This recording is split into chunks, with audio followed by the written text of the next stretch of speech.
You're listening to the ADHD Heroes Podcast, a podcast where we speak with the heroes of the ADHD community, namely educators, mental health professionals, and of course, those with ADHD themselves, to gain insights, tools, and most importantly, inspiration towards succeeding and thriving with ADHD. I'm your host, Rabbi Shmuel Reich, a high school Rebbe and an ADHD coach in private practice. Welcome to the show. Hi there. On this week's episode, I spoke with a woman named Faigy Leibermann, who told us her ADHD story of herself and her family. We discussed an unusual mix of symptoms and a surprising diagnosis, getting diagnosed as an adult, already married, with a family, and trained as an ADHD coach, her experience trying medications, navigating the medical system in the UK, her professional journey, writing courses and books, making adaptations in the home to accommodate her children with ADHD, raising teenage kids with ADHD, and the importance of self-care during that process, learning from her clients, getting out of debt, and a lot more. There were a couple of moments where she expressed things in ways that were a little bit overstated. I tried to clarify a little bit. Hopefully I did. Otherwise, I didn't push back, but just wanted to make that as a disclaimer. Enjoy! Faigy Leibermann, welcome to the ADHD Heroes Podcast. I'm excited for our conversation today. Thank you. Thank you for having me on, and I can't wait to share some insights with you and your audience. Okay, sounds great. So let's just begin with, where are you from originally? What do you do professionally? And roughly what happened in between? Oh, that's a good question. Okay, well, currently I live in the UK, Manchester, UK, and I've been living here for about 27 years or so. And I'm a mum, grandma, and me and my husband and my 5 children, we all have ADHD. And so I am a certified ADHD coach, and I help people get unstuck out of their heads, grounded in their bodies through action, help them to learn how their ADHD brains work. That's what I do professionally, and in the middle and in between, all sorts and all. I mean, I can sit here forever talking to you about all the things that I've done. Okay, great. So let's dive in a little bit, and we'll hit on those points. What's the earliest memory you have that you can associate with your own ADHD? Good question, because when I was a child and teenager, I don't think I had ADHD. Didn't really have ADHD as such. I didn't have those symptoms. My home life was very structured. I was the star student, always working very hard for other reasons that are not very healthy, but that's for a different time. I didn't really have ADHD. That makes sense. I would say that the earliest memory would be of my hearing about my father. He probably had ADHD. He couldn't hold down a job. He smoked. He was a lovely person. He was very fun, spontaneous, and then he died when very sadly when I was 6, when I was a child. So that's I think that would be my first earliest understanding now, looking back, of ADHD. And I only realized that I had ADHD basically when I trained to become an ADHD coach, because I was very organized, very good with time, creative. I thought, I don't have ADHD. And my kids had it. I thought, oh, it must be from, husband's side, not my side, not me. No. But then when I learned about ADHD, then I realized, oh, probably, yeah. And definitely, yeah, for sure, I have ADHD. It's not about focusing. It's about emotional self-regulation and working memory deficit. I mean, you can hear already, I asked you quite a few, questions about, could you please repeat again? Because I forgot. Yeah, so that's in a super short nutshell when I first realized that I had ADHD when I was married. I had 5 kids already at the time. And yeah, I realized, oh, I've got ADHD. All right, big time. Was there something you wish you had known previously when you found that out? No, because we're meant to go through what we're meant to go through, challenges and all. I feel like I'm going through life backwards. The more that I go through life, the more that I understand, and the more that I look back at my younger self with love, compassion, and seeing that, oh, okay, if I had known this and this, okay, it would have been easier, but it's wasn't meant to be easier. We are meant to struggle. We're meant to go through what we are meant to go through in order to come out stronger the other Oh, wow. side. Right. So that's the short All answer right. to that. What was your reaction when you were diagnosed with ADHD, when you realized you had it? How did you react to that? Interesting. So when I first realized I had ADHD, I thought, oh, okay, that's interesting. I remember when I was doing the ADHD coaching training, and I thought, oh, okay, yeah, okay, I've got an ADHD personality. I don't have ADHD. Yeah, yeah, I can see where it comes from. Then I didn't even think to get myself assessed, probably because of the cultural stigma that was going back over 10 years. So I never realized that I really was sort of that I should get assessed. I thought, yeah, it's fine. I can just bob along. I don't need to get assessed. Why do I need to get assessed? But then I was talking to a ADHD professional years later, only about 4 years ago. And he said to me, and I met him for the first time. And the first time he said to me, Faigy, you're so obviously ADHD. Why don't you go and get assessed? And I thought, am I so obviously ADHD? And then, oh, I think he's right. And then, oh, well, yeah, he really is right, because I was trying to help my ADHD clients, and I couldn't really help them in this area because they were saying about their meds, that they had this problem and that problem, psychiatrist, this issue, and I didn't really know how to help them. So I thought, you know what, this guy's right. I need to get assessed so that I can help them further. And that's what I did. And actually, I went for 2 assessments here in the UK, private ones. The first one was with a very famous ADHD company. They were rubbish. And the second time was with a better company, and they were much better. But I tried 3 different types of meds in order to understand how my brain reacts, how I feel, how I can function on those 3 different meds. He told you that he saw you. He said you should get yourself tested. Yeah. Is that what happened? And then I thought, oh, well, he's right, because then I could really help my clients better, because I was trying to help them in that area and I couldn't help them because I hadn't been through it myself. Right. I thought, you know what, he's right. So obviously, so it was easy. It was so easy for me to fill out those forms because I knew exactly what to write, exactly how to answer them. So when I got assessed for ADHD, the doctor said, Faigy, you have an extreme case of ADHD. I said, oh, I filled them out really well. And then she said to me, so how about the meds? Would you like to go on the meds? And I didn't think that far ahead yet. I thought, oh, okay, you know what? Why not? So I tried the meds, and I tried 3 different meds, and the third one was, the best. And that whole meds experience which was over COVID, for about 3 years I was on meds.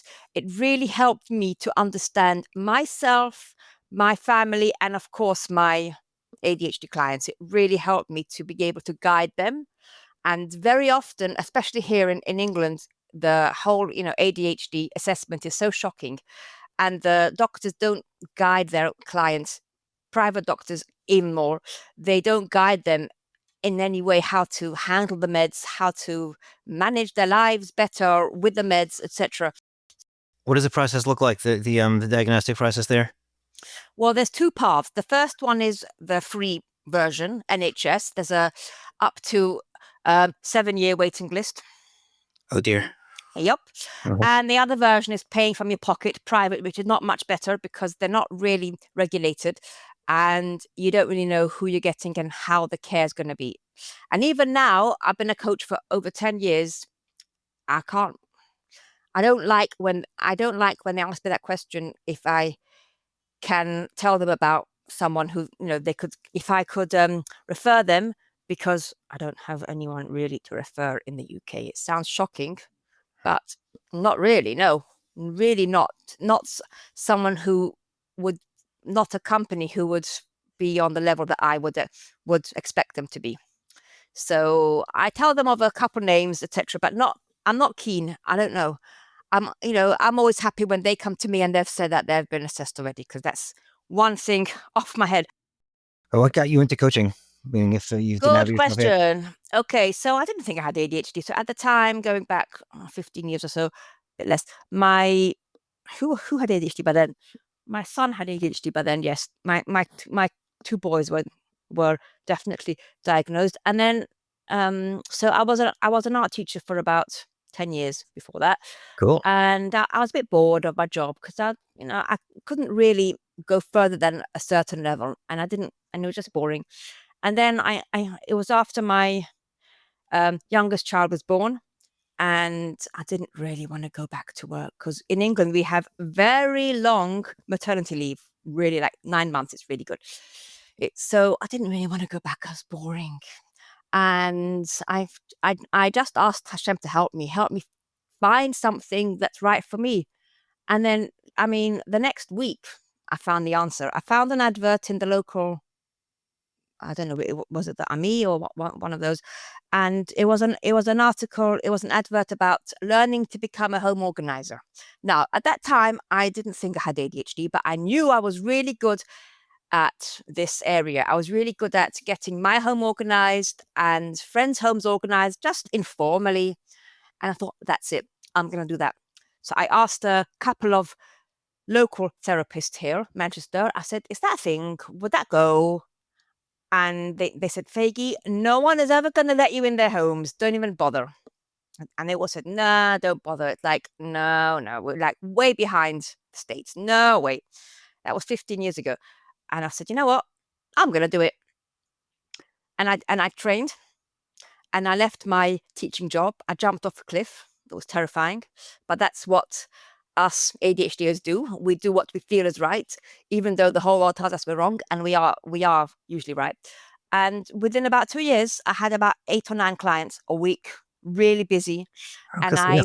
yeah, it was really good. And by that time, I could see that that the way that I was working with the clients worked long term.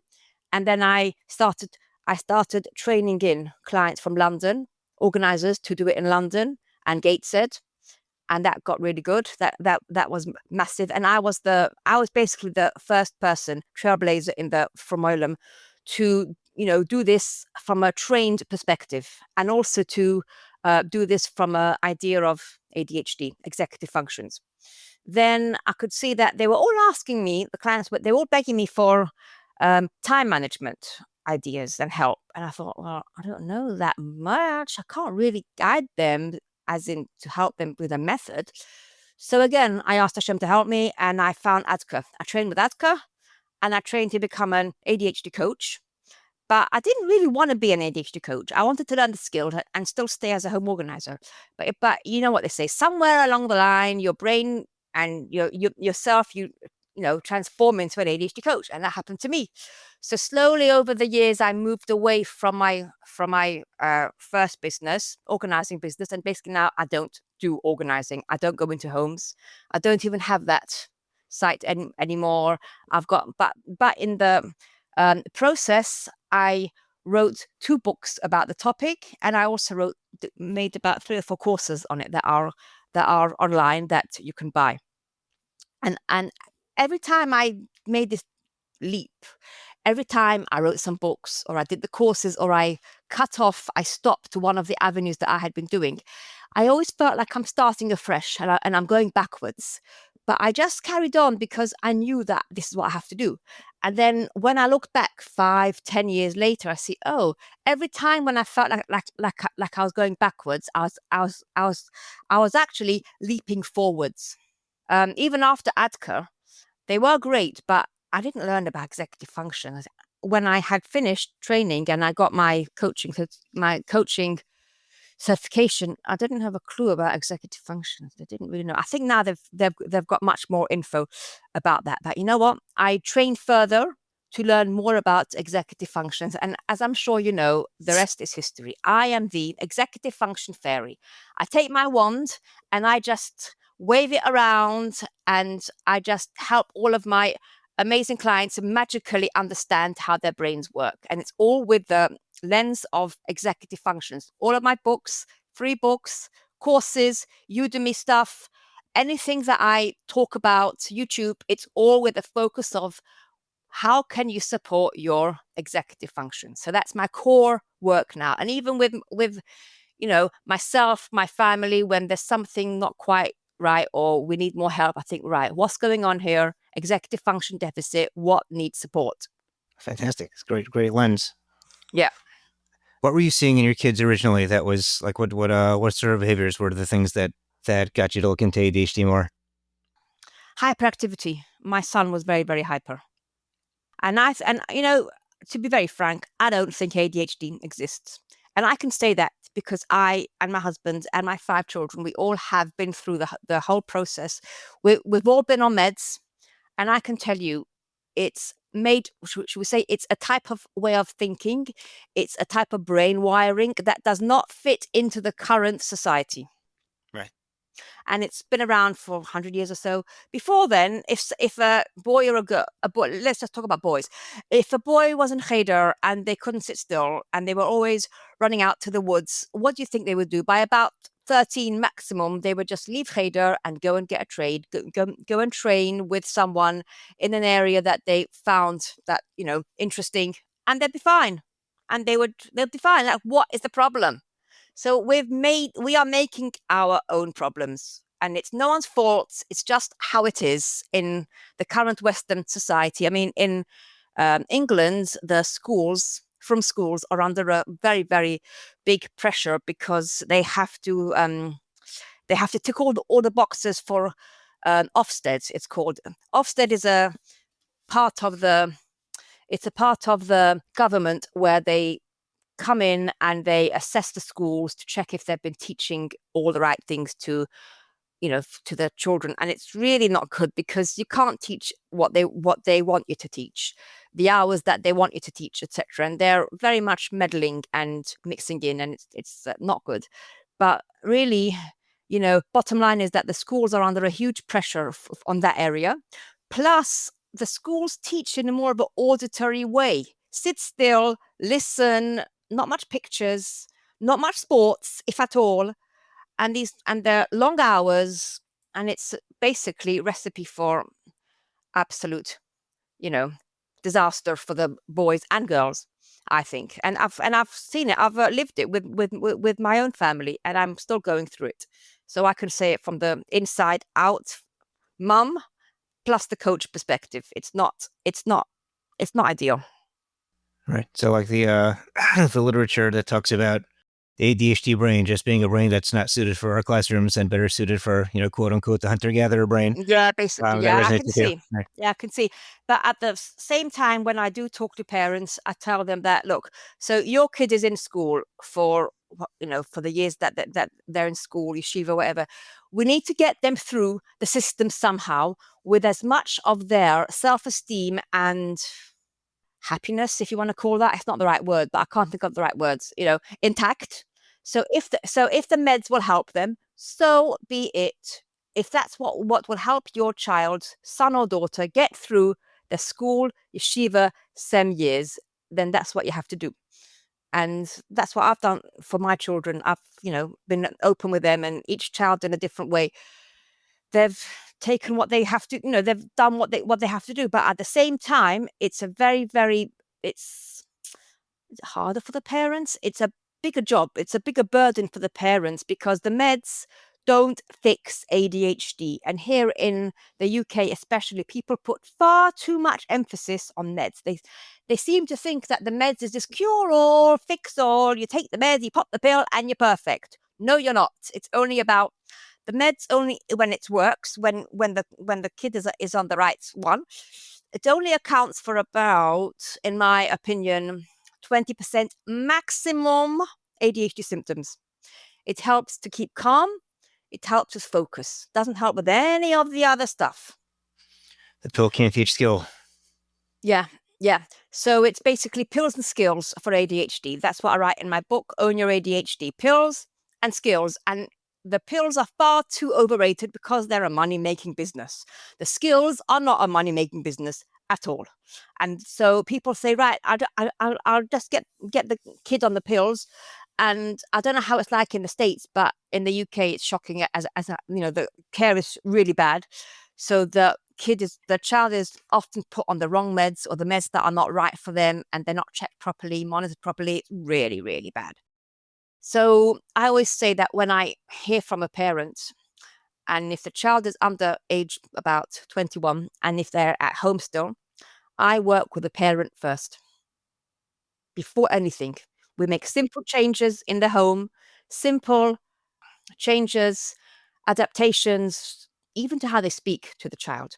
So for my son, more than one son, who they've got, ADHD, they've got a working memory deficit, and that means that one can find it hard to keep in the forefront of your mind more than a certain amount of information. For my children, it's maybe 2 or 3 pieces of info. So when I talk to them, I stop, I face them, I say their name, I'll say it twice, I might even say it 3 times. Excellent.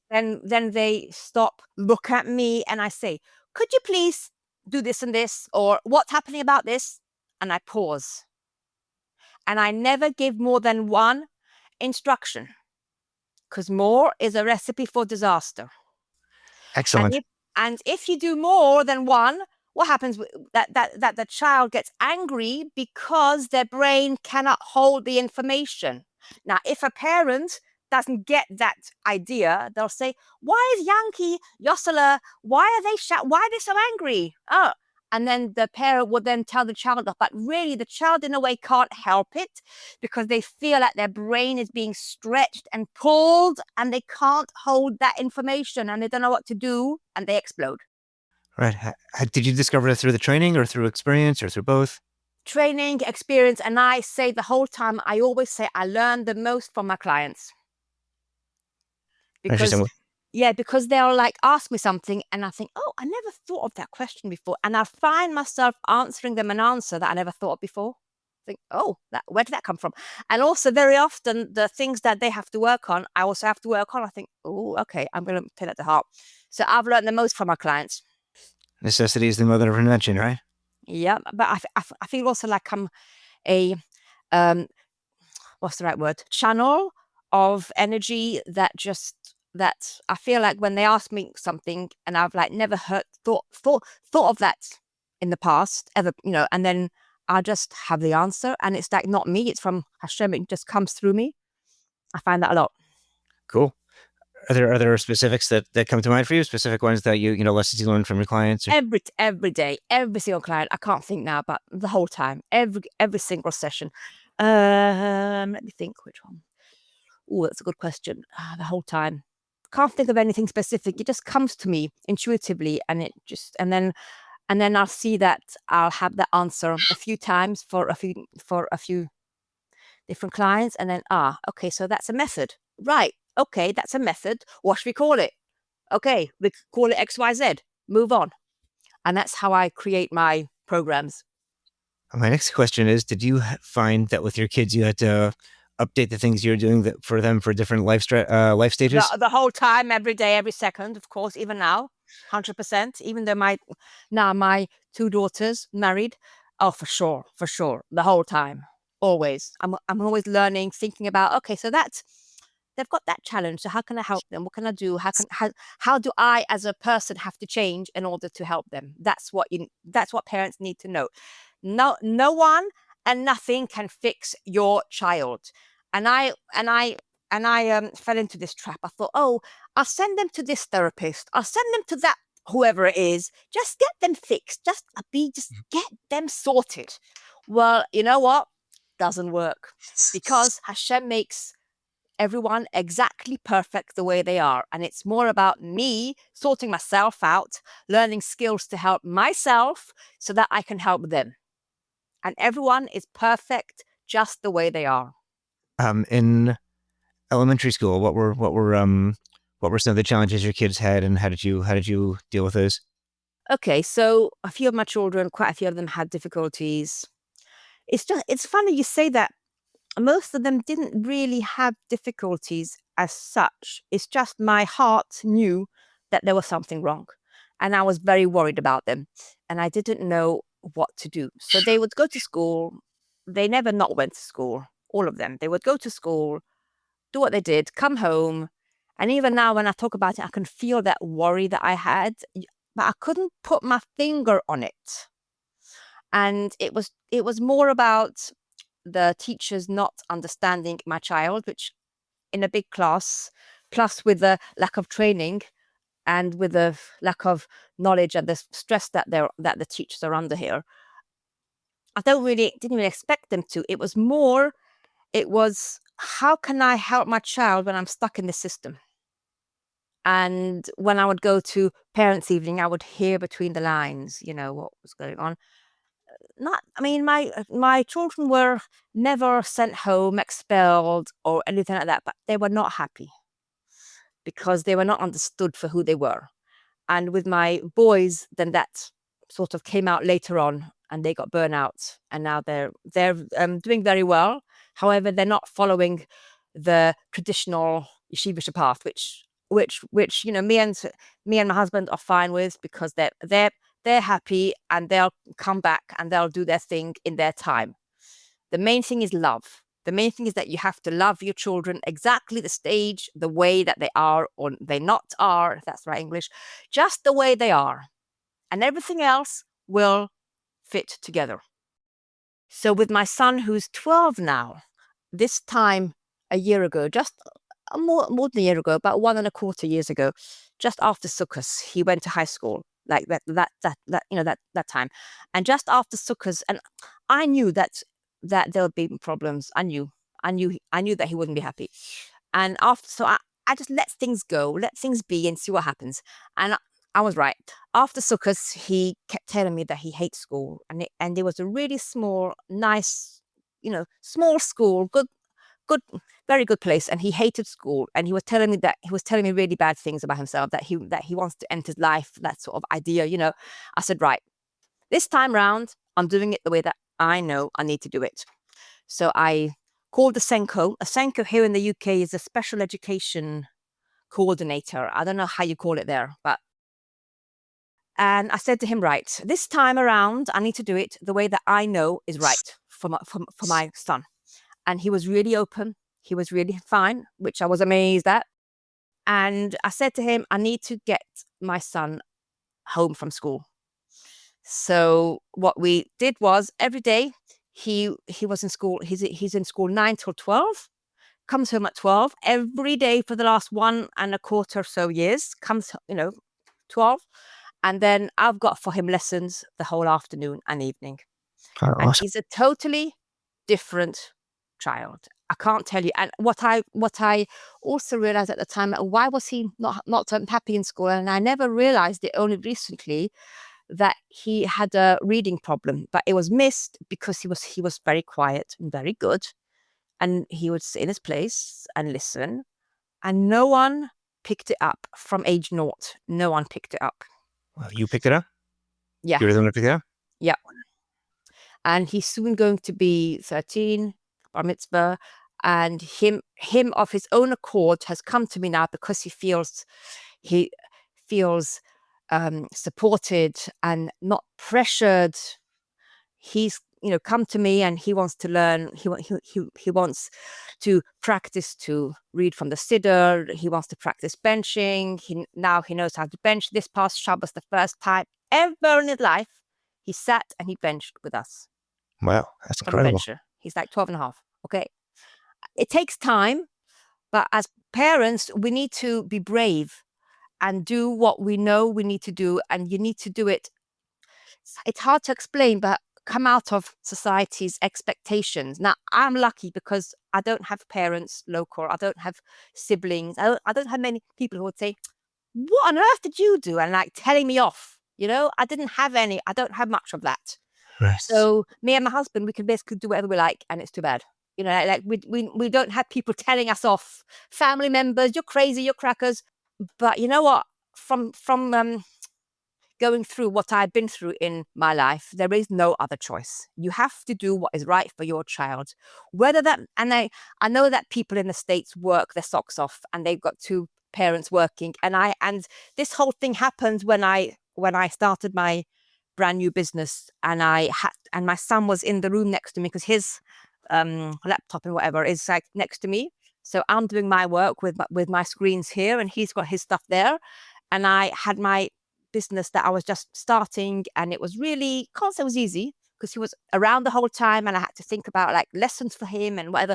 But it's brilliant. Now he's so happy. He knows his own timetable. He goes up, goes on his bike here, there, everywhere, and he's so confident. And he's a different child. And also, we're having his bar mitzvah in Israel as Almost. well, because then he won't feel under pressure. Like he has the line and the kiddush and what we're going to say. So there, it will be a simcha more for him. We'll have a very small suda.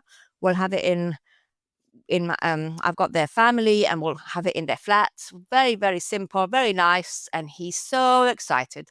So he feels that we're doing our best to support him.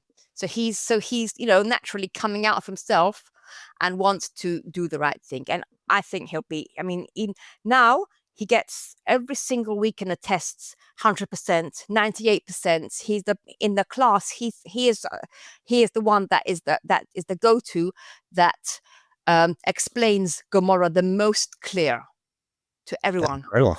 That's Yeah, incredible too, right? yeah. So we just have to go with the flow of the child and not force them to fit into a box when they cannot fit in. So for every person hearing this, they need to go deep in their heart and think, what do I need to do to help my child? And there's often fear involved, massive, terrifying fear, and these voices, often not ours, in our heads. And you have to put them aside and think, what does Hashem want from me? And you have to think about how you can do it. And then Hashem will help you along the way. Was the school agreeable to it at first? Was it difficult to get them through The this? whole time. They were, Baruch Hashem, which is amazing because I had terrible stories all the years with the different schools, myself trying to do different things, and I couldn't. But this time, Hashem helped. They were brilliant. But even if they hadn't been brilliant, with age, experience, wisdom, I would have made it work. Right. Good for you. What did the I guess teenage years for your kids? What did those years look like for you and for them? I used to have 4 teenagers in one roof, under one roof. That was a lot. Oh my, yeah. It was intense, I Yeah, would with or say. without ADHD, that's a lot. Intense. And girls are often harder than boys when it comes to teenage years because of the hormones, because of the whole change. Intense. So what were some of the challenges? I guess maybe let's split it with the boys and the girls because they're different. What were some of the challenges for the boys? What were some of the Oh, challenges for girls? it's a good question. The girls' anxiety. Girls typically exhibit ADHD through anxiety. So they may be very, very high achievers. You wouldn't think, oh, they can't focus. Oh, they can focus really well. Taking things very, very much to heart, very intense. Anxiety looks like a bottomless pit. No matter how much attention you give, money for clothes, money for outings, or whatever, it's never enough. No matter how many times you take the child out, it's never enough. And that is anxiety, in my personal opinion. And that women, especially here in the UK, I would say the main symptom of some types of ADHD is anxiety. And it's often overlooked. So they'll go to the GP and say, often after a baby, and they'll say, I'm so anxious, depressed. And what's the GP going to chuck at them? Pills for the anxiety, pills for the postpartum. But really, often the heart of it is ADHD. And you first have to treat it as if it is ADHD, whatever that is, whether it's pills, whether it's skills, whatever it is.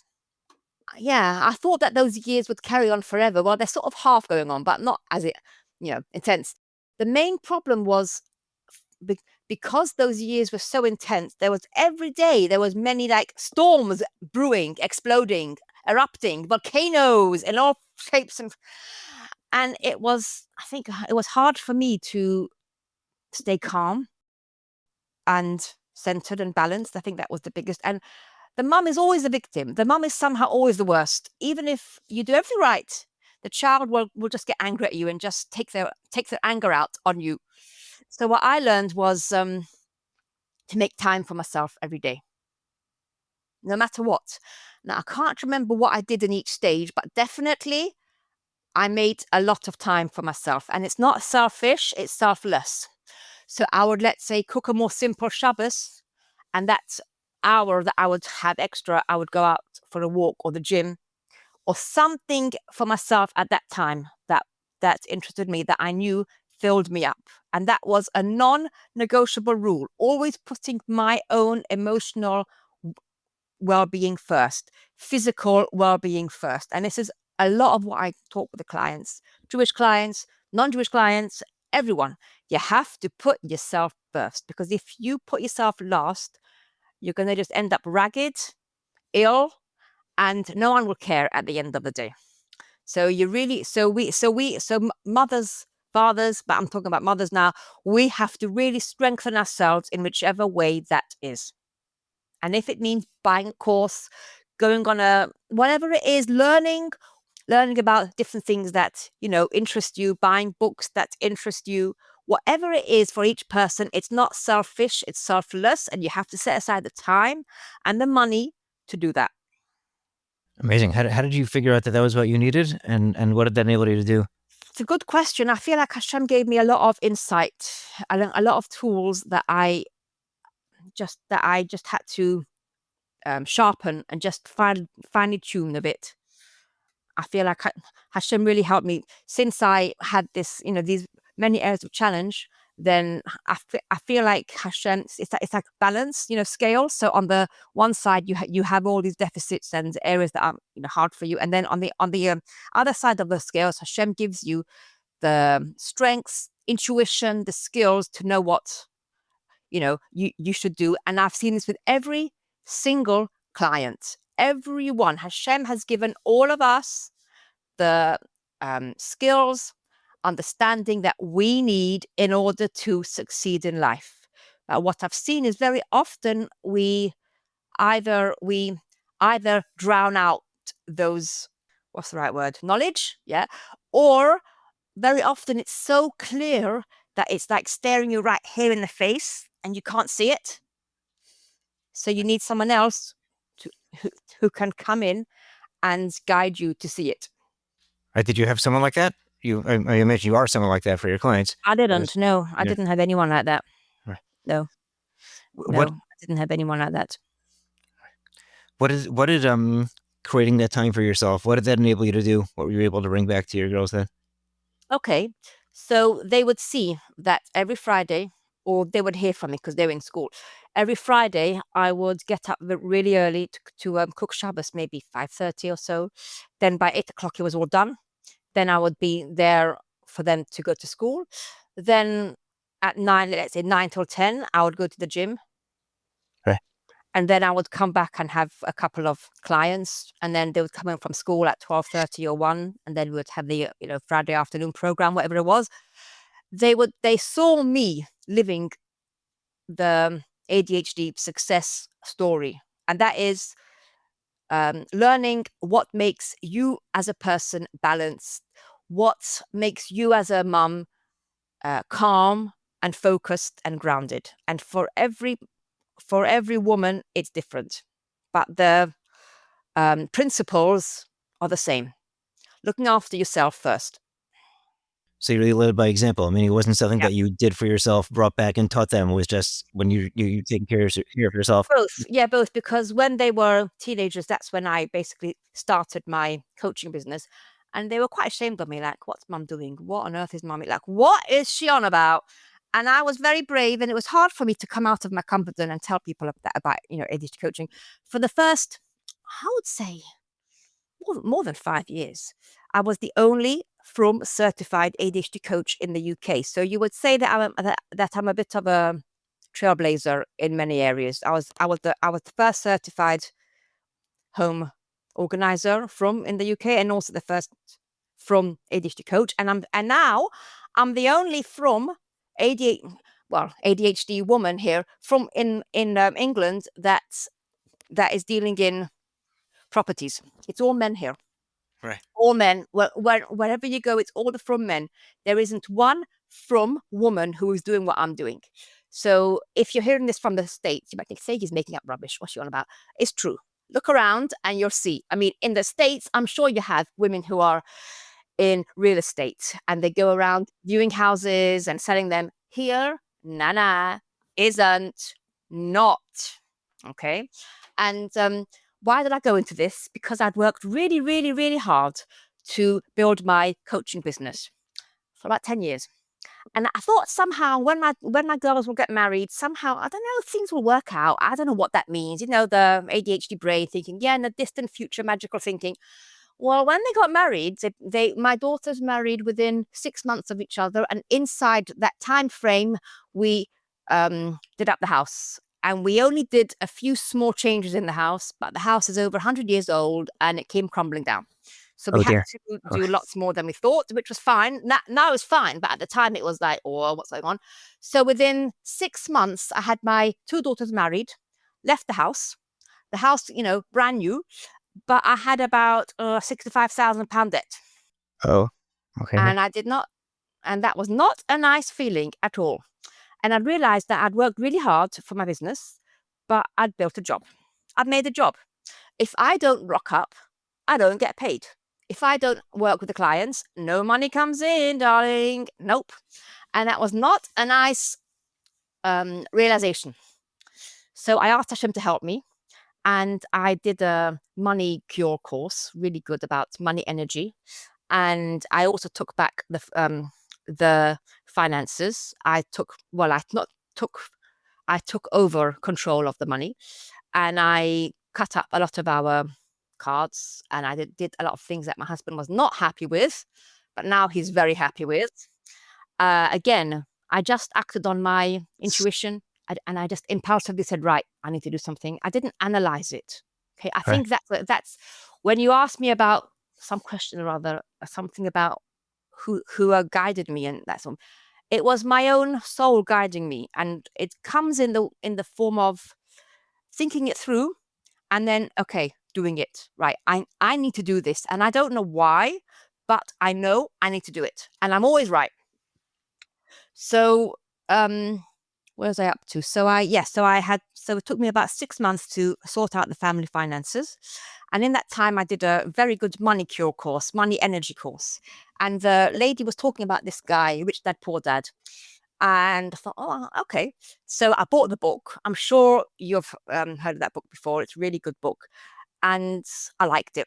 I liked what the guy wrote. Who's the author? Robert Kiyosaki.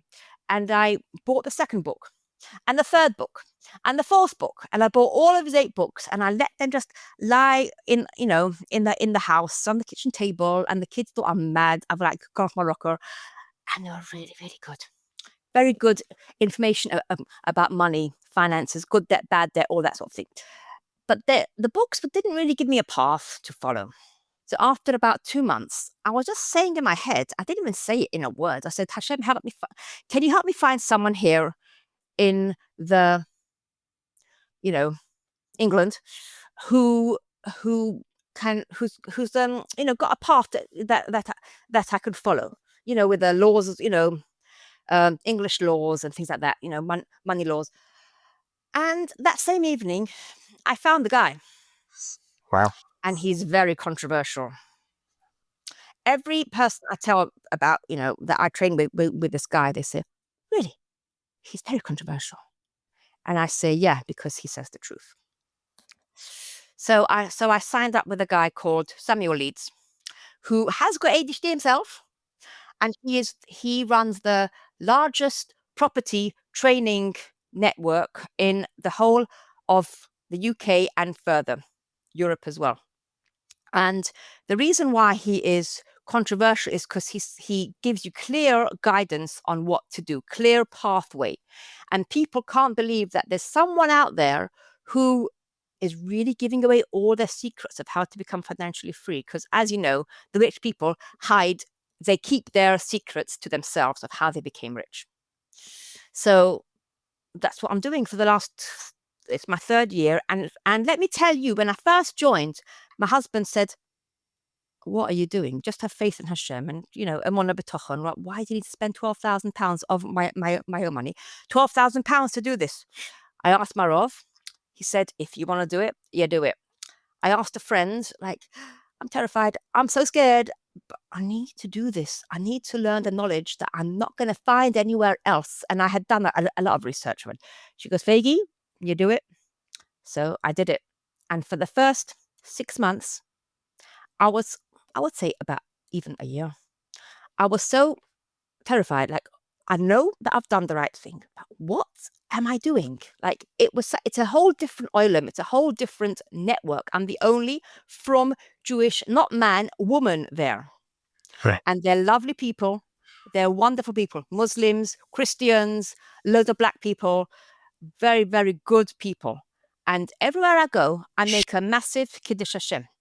Because every single Friday, when I talk to the different people that I'm in the middle of working with, I say it's the Sabbath soon, and I tell them and I say what time it's the Sabbath, and I say what time I can talk to them, after Sabbath, and they all give me so much respect. And I've actually bought a house from being in this group, and I've got about 4 more that are in the pipeline. Oh, So cool. I'm well on the way to becoming financially free. And again, trailblazer, I know that after me, there'll be many, many women following my path because the men need to basically, stay home and learn and do their thing. The women are the ones who have to go out. I can see very clearly we are the ones that have to go out and raise the money to help the families. So now actually my husband takes over much more of the family duties. He does the washing, he does the kitchen every night, stuff that I normally would do. I just text him and I say, can you just pick this up and do this and do that? And he does all of that now. And he's in Koilel still, married 26 years, and he's in Koilel still. And he's really proud of me now that this is what I've done. So yeah, and also most of my clients now are from Samuel Leeds Academy.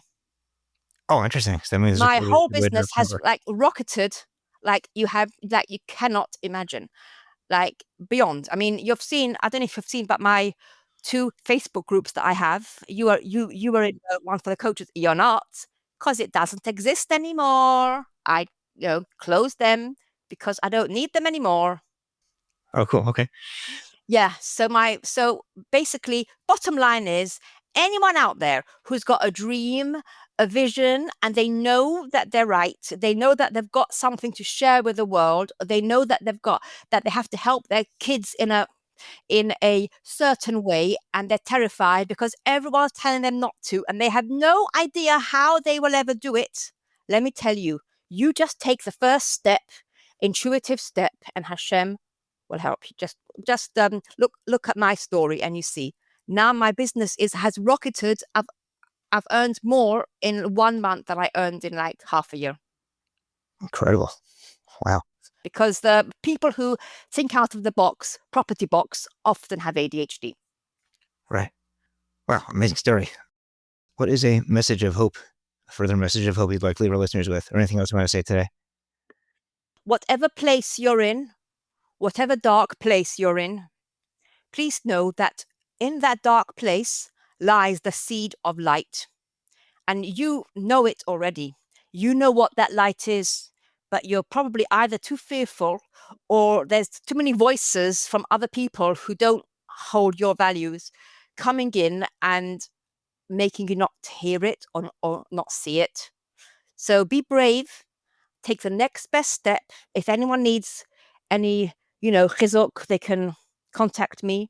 But just take your next best step forward, out from your darkness and into your light. And Hashem is right there inside you, guiding you always. Okay, incredible. How can people be in touch with you if they do want to be in touch? It's a good question. They can send me an email or they can WhatsApp me. You can leave my number. I'm very happy. They can send me a WhatsApp text and I'll be in touch with them. Okay, perfect. Anything else you want to share today? No, thank you very, very much for asking me to come on. And it's been an honor to share part of my story with you. And I wish you success. You're doing a very valuable service for the ADHD community. Okay, thank you so much. Thanks so much for coming on. Thank you. Thank you again for listening to this episode of the ADHD Heroes podcast. For questions about the podcast, you can email us at adhdheroespodcast@gmail.com. Also, for sponsorships or to share your story, your ADHD story, you can also email us at the same place, adhdheroespodcast@gmail.com. To be in touch with me about ADHD coaching, writing, or speaking engagements, you can email me at rsreichadhdcoach@gmail.com.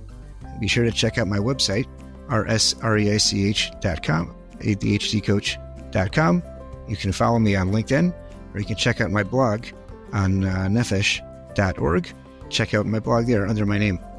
Important disclaimer: podcasts are great, but they do not take the place of mental health help or medical help. So if you need help with mental health or need a doctor, be sure to be in contact with some of them.